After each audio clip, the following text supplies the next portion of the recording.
Halo pemirsa, selamat datang di Kabar Parlemen, program yang menyajikan informasi terkini seputar kegiatan, agenda, dan keputusan penting di Dewan Perwakilan Rakyat Republik Indonesia selama sepekan terakhir. Saya Restu Wulandari akan menemani Anda dengan berbagai berita informatif dan inspiratif dari Gedung Parlemen. Berikut informasi selengkapnya.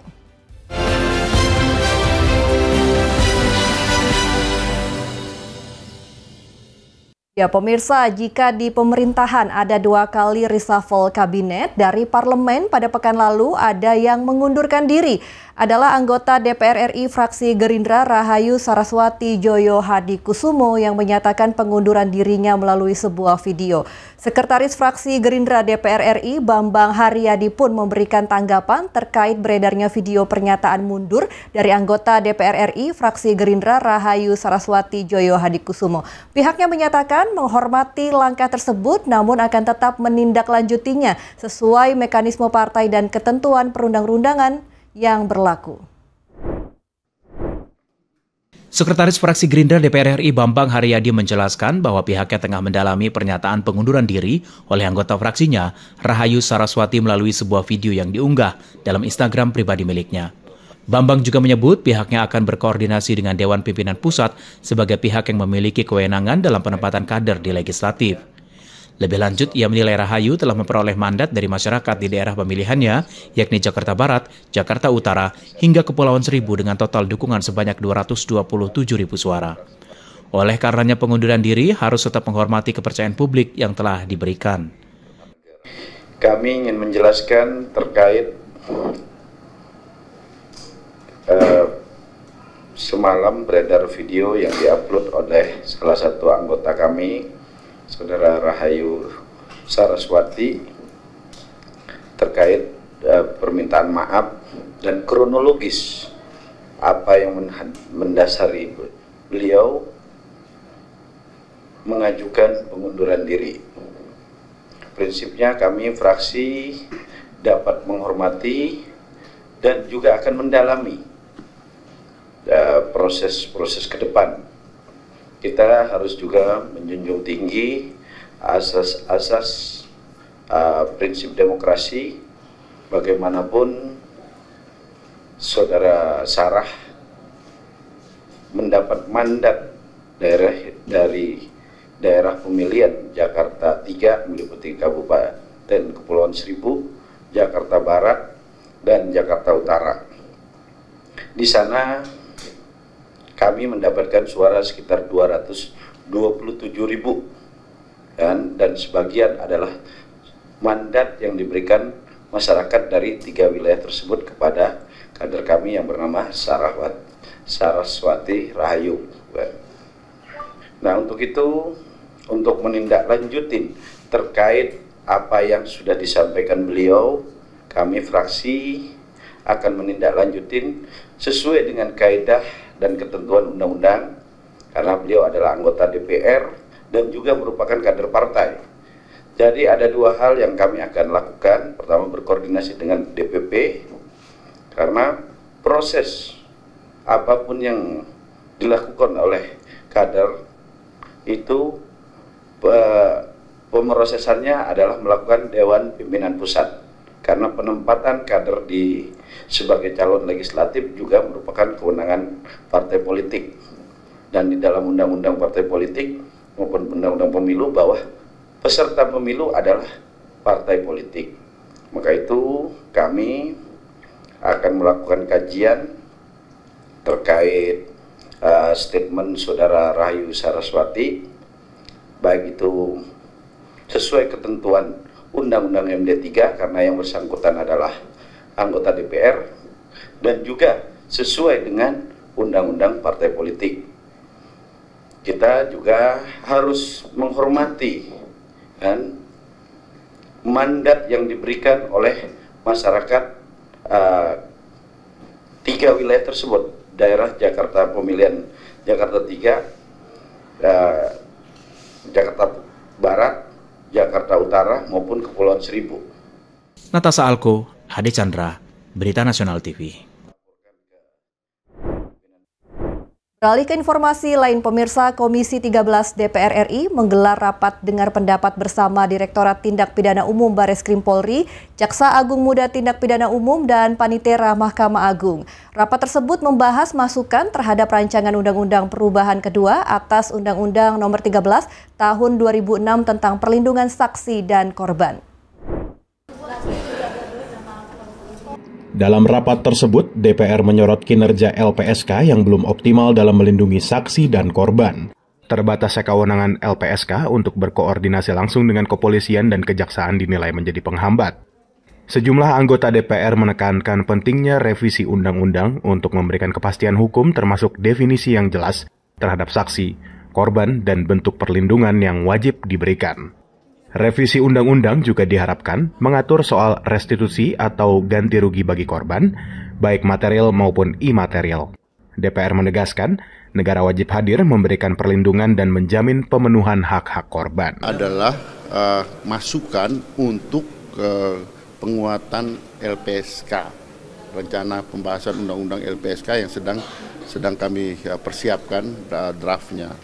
Dari masukan-masukan yang disampaikan di dalam rapat dengar pendapat tadi, memang satu titik lemah yang selama ini menjadi faktor yang membuat LPSK ini di dalam melaksanakan tugasnya tidak bisa berfungsi maksimal, itu karena koordinasi yang terbatas, dan LPSK ini tidak punya kewenangan yang untuk bisa berkoordinasi langsung dengan kepolisian, dan kepolisian pun atau kejaksaan pun tidak punya LO yang menjalankan fungsi dengan LPSK. Oleh karena itu persoalan ini mungkin akan menjadi salah satu masukan untuk revisi undang-undang LPSK itu.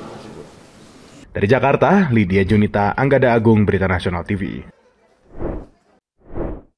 Badan Legislasi DPR RI menggelar rapat dengar pendapat umum tentang revisi Undang-Undang Pemerintahan Aceh. Ketua Balik DPR RI Bob Hasan menargetkan RUU akan rampung pada tahun ini.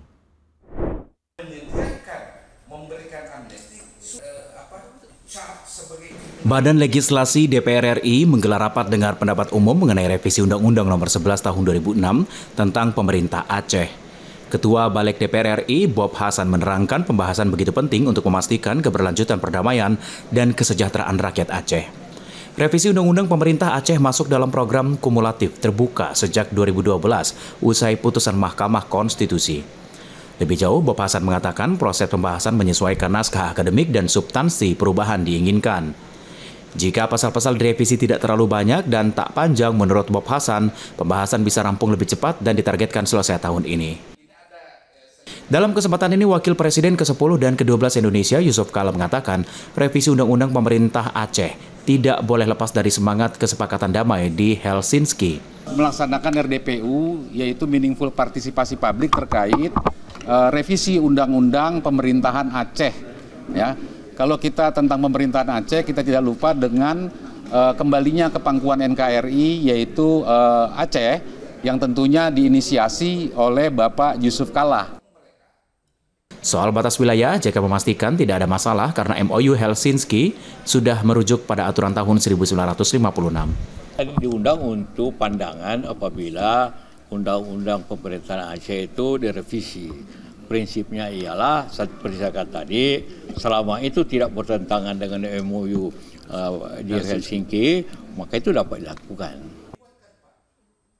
Natasha Alko, Ade Chandra, Berita Nasional TV. Kita ke informasi lain, pemirsa. Sekedar diketahui, pemirsa, gedung DPR RI hingga saat ini masih dalam penjagaan yang cukup ketat dari prajurit TNI untuk menjamin situasi keamanan kondusif meski gelombang demonstrasi sudah mereda.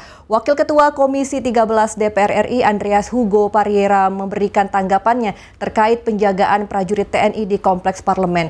Andreas mengingatkan kehadiran aparat jangan sampai mengganggu aktivitas pekerja dan anggota Dewan. Adalah masukan untuk penguatan LPSK. Andreas Hugo mengatakan penentuan penarikan prajurit TNI menjadi kewenangan pihak keamanan yang memahami kondisi lapangan. Meskipun situasi terlihat aman, Ia mengingatkan potensi ancaman tetap ada dan bisa muncul tiba-tiba. Andreas menekankan pentingnya fungsi intelijen untuk menjaga situasi tetap terkendali. Menurutnya, jika intelijen tidak bekerja maksimal bisa berujung kejadian tak terduga. Andreas berharap kehadiran aparat sebaiknya tidak sampai mengganggu aktivitas termasuk pekerja yang berada di lingkungan parlemen. Ya, selama ini kan kita punya fungsi intelijen, kita punya fungsi keamanan yang seharusnya bisa ya artinya menjaga, karena di sini juga tiap hari teman-teman wartawan juga harus bekerja dengan keluar masuk di sini. Jangan sampai itu menjadi hambatan terganggunya teman-teman bekerja, tetapi juga teman-teman bekerja juga perlu keamanan. Kita semua bekerja di sini perlu situasi yang aman. Ya, itu tadi yang saya katakan, ya situasi aman itu kan tidak berarti hanya apa yang kelihatan seperti sekarang gitu kan. Tetapi bisa jadi apa yang tidak kelihatan tapi muncul tiba-tiba gitu di dalam situasi yang kemudian seperti apa yang terjadi kemarin. Banyak hal yang kita tidak duga tapi itu terjadi. Kalau dari sudut pandang Bang Hugo, saat ini udah kondusif atau belum sih, Bang? Itulah fungsinya, pentingnya fungsi intelijen. Gitu. Kalau intelijen tidak bekerja secara maksimal, ya kita pikir semuanya aman, tapi ternyata kemudian terjadi peristiwa-peristiwa yang seperti kemarin. Dari Jakarta, Lydia Junita, Galuh Anggara, Berita Nasional TV. Oke. Makasih ya. Sama-sama. Sehat, Bang. Pemirsa, informasi menarik lainnya akan kami hadirkan usai jeda. Tetaplah bersama kami di Kabar Parlemen.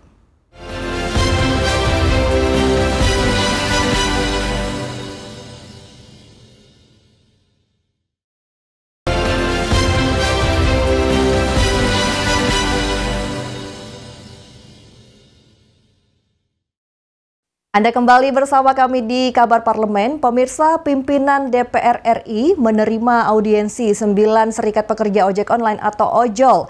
Hadir dalam audiensi Wakil DPR RI Sufmi Dasko Ahmad, Cucun Ahmad Syamsurizal, dan Saan Mustopa. Pimpinan Dewan ingin mendengar dan memahami seperti apa kondisi para pekerja ojek online di Indonesia. Saya Lili Bujati. Pimpinan Dewan Perwakilan Rakyat menerima audiensi 9 Serikat Pekerja Ojek Online atau OJOL pada Selasa 9 September 2025. Hadir dalam audiensi ada Wakil Ketua DPR Fraksi Gerindra Sufmi Dasko Ahmad, Wakil Ketua DPR RI Fraksi Partai Kebangkitan Bangsa Cucun Ahmad Syamsurizal, dan Wakil Ketua DPR Fraksi Nasdem Saan Mustopa. Sejumlah serikat diundang dalam audiensi ini, diantaranya Serikat Demokrasi Pengemudi Indonesia, Serikat Pengemudi Angkutan Roda 2, Serikat Pengemudi Transportasi Indonesia, dan Serikat Pekerja Bersatu Maluku Nusantara. Selain itu ada Serikat Pekerja Pengemudi Daring, Serikat Pengemudi Platform Daring, Serikat Pekerja Angkutan Berbasis Aplikasi, Federasi Serikat Pekerja Pengemudi Online Bersatu, hingga Serikat Pekerja Angkutan Indonesia.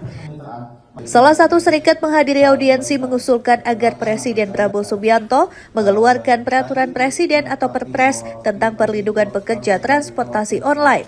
Hal ini sebagai langkah yang bisa pemerintah ambil sambil menunggu payung hukum disusun mengenai ojek online. Kedepan, pengemudi ojol berharap mendapatkan hak-hak seperti jaminan sosial dan BPJS. Dari Jakarta, Ade Chandran, saya mohon juga doanya. Saya kebetulan ini baru aja di WA, saya jam 12 diminta ketemu Presiden untuk urusan lain, tapi saya bisa sounding ini. Mudah-mudahan suasana enak, mungkin nanti bisa hasilnya baik. Nanti kalau hasilnya baik, saya kabarin.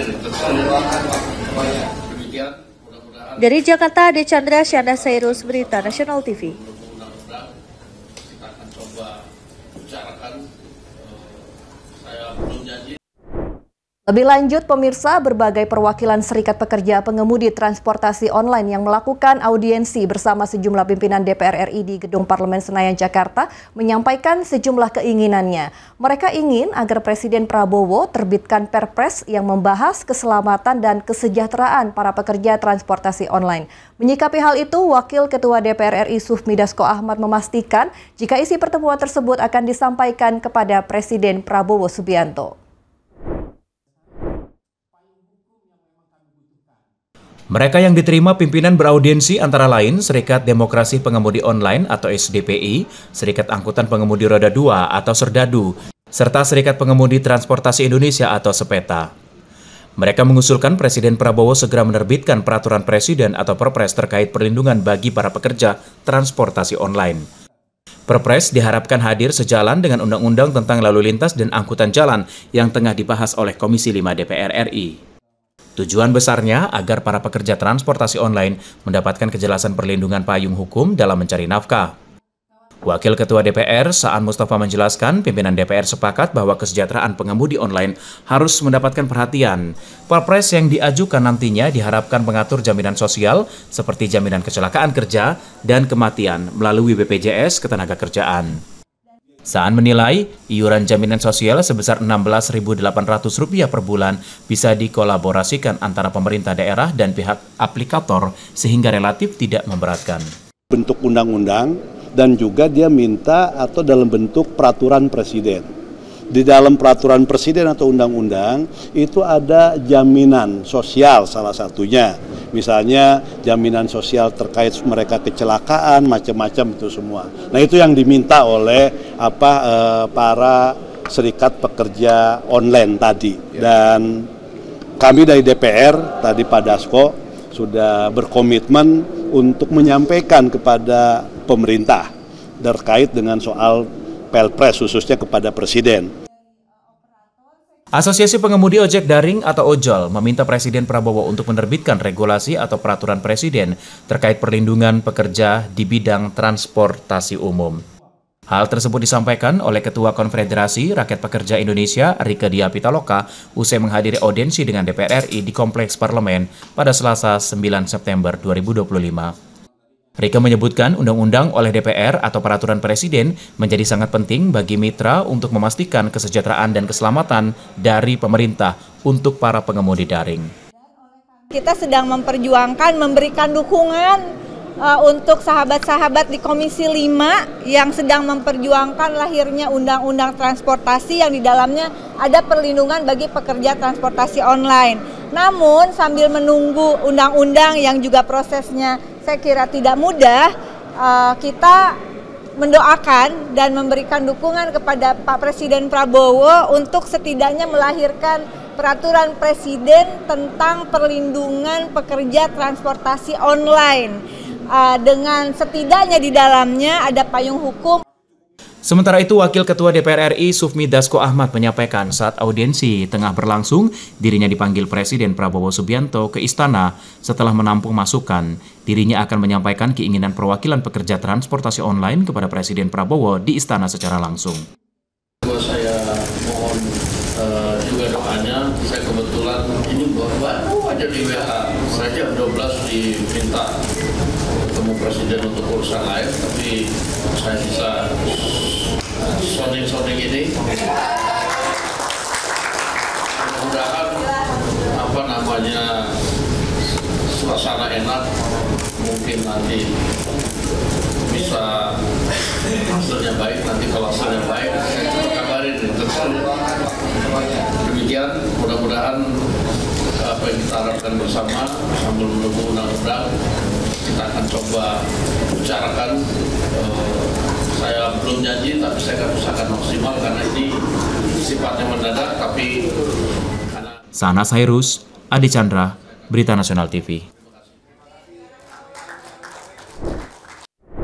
Pemirsa, parlemen tidak melulu soal rapat membahas RUU maupun anggaran. Seperti informasi yang satu ini, di mana Koordinatoriat Wartawan Parlemen bersama media pemberitaan MPR menggelar pameran karya jurnalistik dan pameran foto di Kompleks Parlemen Senayan, Jakarta. Pameran tersebut menampilkan hasil karya-karya wartawan parlemen, baik dari segi karya jurnalistik dan berbagai pameran-pameran foto. Dan berikut liputan selengkapnya untuk Anda.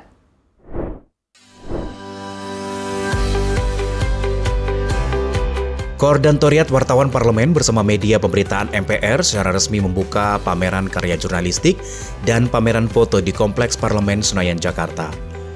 Dalam pameran ini menampilkan berbagai macam artikel karya jurnalistik dan pameran foto hasil dari wartawan parlemen. Sebanyak 200 yang tergabung dalam karya jurnalistik dan pameran foto, hanya terdapat 10 yang dipamerkan dengan 3 orang yang terpilih sebagai pemenang. Sekjen MPR Siti Fauziah mengatakan kolaborasi bersama Koordinatoriat Wartawan Parlemen bukanlah kali pertama, melainkan sudah 4 kali melakukan kegiatan yang positif. Dirinya berharap media pemberitaan MPR bersama KWP dapat terus bersinergi untuk dapat terus melakukan kegiatan-kegiatan yang baik. Kolaborasi kita dengan wartawan KWP ini sudah berjalan tahun keempat dan kita berharap kolaborasi ini bisa berjalan terus dan ini adalah karya-karya terbaik. Walaupun semua karya baik ya, saya nggak bilang ini semua karya baik, tapi ini adalah sudah melalui proses pemilihan baik dari foto maupun tulisannya. Dan saya berharap supaya para jurnalis kita bisa menulis dengan baik dan memberitakan hal yang positif. Karena di tengah situasi begini kita memerlukan hal-hal positif yang untuk keluar daripada hal negatif yang untuk keluar. Dan saya percaya pada ketua, sekretaris dari KWP pasti akan menjaga lembaga kita ini yang dimana ada MPR, DPR, dan DPD untuk selalu kondusif. Itu harapan saya dan untuk tahun-tahun ke depan semoga kegiatan-kegiatan yang positif ini bisa kita lanjutkan. Natasha Alko, Ade Chandra, Dewananta, Berita Nasional TV.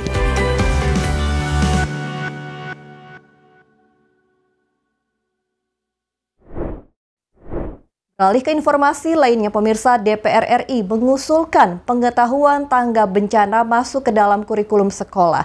Menurut Komisi 5 DPR RI, hal tersebut bisa membentuk karakter anak sejak usia dini. DPR RI berencana mengusulkan pengetahuan tanggap bencana masuk ke dalam pembelajaran kurikulum sekolah. Anggota Komisi 5 DPR RI Musa Rajeksyah beralasan pengetahuan tanggap bencana dimasukkan ke dalam kurikulum sekolah agar bisa membentuk karakter tanggap bencana dalam diri anak sejak usia dini.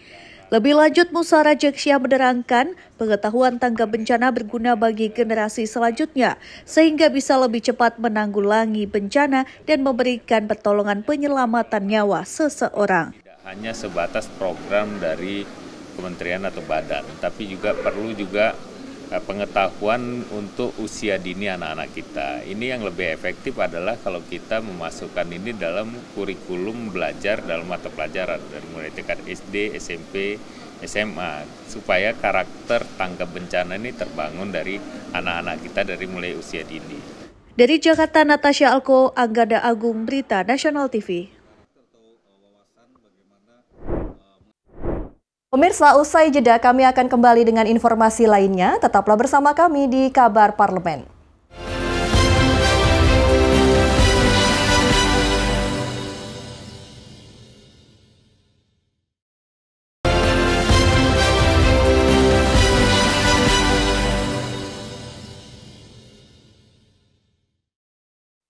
Anda kembali bersama kami di Kabar Parlemen. Pemirsa, DPR RI dan Wakil Menteri Pertahanan Marsikal Doni Hermawan serta Wakil Panglima TNI Jenderal Tandio Budi Revita menggelar rapat kerja membahas anggaran 2026 dan pagu definitif sebesar 108 triliun rupiah.